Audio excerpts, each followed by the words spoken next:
Breaking news this evening, a jury finds former President Donald Trump guilty of 34 felonies. Good evening, and thank you so much for joining us at 5:30. I'm Anna Darling. The New York City jury reached this verdict around 4 o'clock Central Time today. Trump is guilty of 34 felony counts of falsifying business records at his company in connection with an alleged scheme to hide potentially embarrassing stories about him during his 2016 Republican presidential election campaign. He is the first former U.S. president to be found guilty of felony crimes. The judge has set Trump's sentencing for July 11th, just days before Republicans are set to pick him as their presidential nominee. You can find more details about the verdict and reaction from our local elected leaders right now on fox24news.tv. In continuing our coverage of the tornadoes that hit Benton County this past weekend, the price tag of the damage to city property in Rogers is in the millions. The Rogers Police Department says the estimated damage to city parks and buildings is around $33.6 million. Now, this does not include the cost of damage to private or business property in the city. And the National Weather Service confirmed early this morning that an EF2 tornado started in Rogers at Southeast Walton Boulevard, west of Southeast Dodson Road. It also confirmed 2 EF1 tornadoes hit the War Eagle and Clifty areas. Now, we have new information on the storm damage in Benton County. Benton County Communications Director Melody Kwok tells us at least 45 homes have been destroyed in the county. Another 90 sustained major damage, and those numbers are expected to climb. And we're hearing that a tornado likely hit Bentonville. That's where we find our chief meteorologist, Dan Scoff. Dan, what are you seeing in Bentonville right now? Dan, thank you so much. Definitely crazy seeing all of those trees down on that one street in Bentonville. Now, Decatur is another city in Benton County that was hit hard by those Sunday morning storms. That's where we find Fox 24's Brianna Moore live there. Brianna, what are you seeing there in Decatur? Brianna, thank you so much. Benton County has compiled all disaster relief information into one website. The county encourages you to go there to find out how you can report structural damage, debris removal, community resources, and county facility closures. This website is being updated regularly, so make sure you check back in for any updates. Governor Sanders deployed active duty guardsmen to help with the cleanup in Northwest Arkansas today. 186 guardsmen with the Arkansas Army National Guard will be here for at least 10 days to help with traffic control, facilitate debris centers, and secure damaged buildings. They could be in the area longer. The mission will continue until electricity is restored. There will also be soldiers handing out water at Piney Point Church until June 4th. Arkansas Senator Tom Cotton took some time today to survey damage in our area. He was joined by Benton County Judge Barry Mooring and Rogers Mayor Greg Hines. Senator Cotton says he expects there to be a federal disaster declaration soon, but there's no word yet on when it could be signed. Senator Cotton says the state is using prior experience with Arkansas disasters to have an efficient response to this one.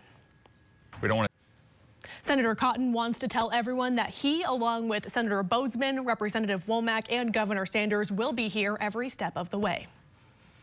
A local church did not let storm damage keep it from helping the community. We'll tell you about the event it had today to feed people and benefit local restaurants. But first, let's head over to meteorologist Peyton Langford. First look at our forecast. Peyton, I know things are a little cloudy out there, getting more cloudy. What's coming our way tonight? Yep. Take a look at this map behind me of where those tornadoes hit. You see the first one hit at about 2:33 a.m. in Odell. This is in the very southwest corner of Washington County. The second one hit in Mountainburg at about 2:55 a.m. in Crawford County and moved all the way into Franklin County just outside of Cass. And the third one confirmed at about 3:14 a.m. in the southwest corner of Madison County, just outside of St. Paul. Now, we have team coverage for you on the damage of these tornadoes.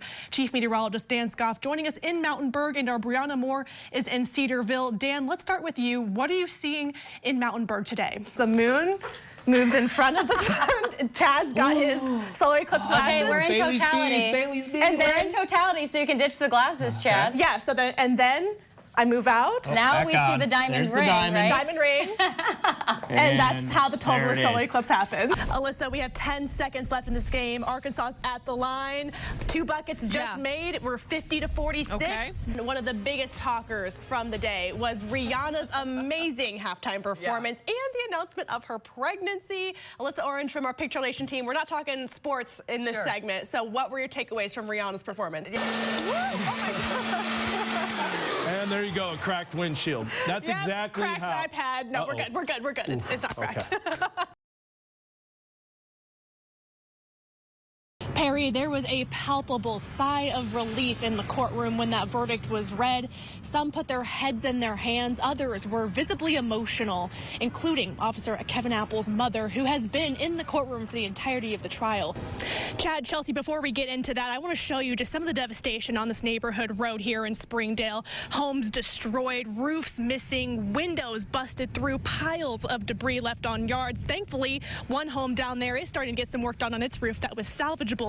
Well, and we've been hearing about these long lines. Sounds like there's really good voter turnout for this election. What does that mean to you know that so many people are coming out to cast their vote? Chelsea, I just want to say I have a bone to pick with Arkansas weather. I moved to the south to avoid this winter weather, and here it is. Not even Thanksgiving, and we've already seen snow twice here. Joining me now is Lane Berry from the Botanical Gardens of the Ozarks, and we have a Firefly fan. We have Helen, who's about to turn 4 years old tomorrow. She is going to the event. It is super exciting. Can you show everybody your wands? Wow.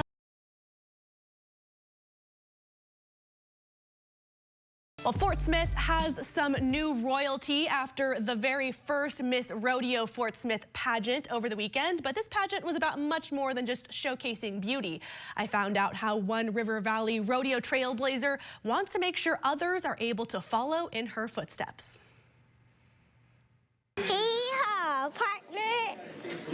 Young and upcoming horseback riders came together over the weekend for the first Miss Rodeo Fort Smith pageant. I'm doing the pageant. This is my first time ever doing one, and I'm super excited. I really like horses.